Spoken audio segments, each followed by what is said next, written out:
Hey everybody, this is Chadley again at MetalWorks. Just an update on the 55. You can see Joe's got the passenger quarter panel on.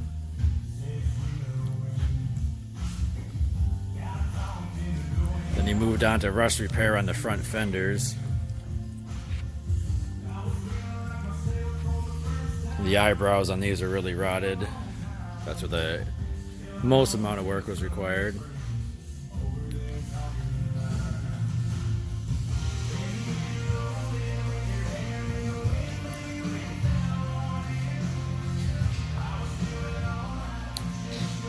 I'll show you some footage of that stuff being worked on here.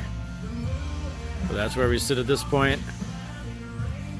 Thanks for checking in and stop back again. Take care.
Thanks again for checking in. Remember, you can watch this entire restoration online as well at metalworksclassics.com.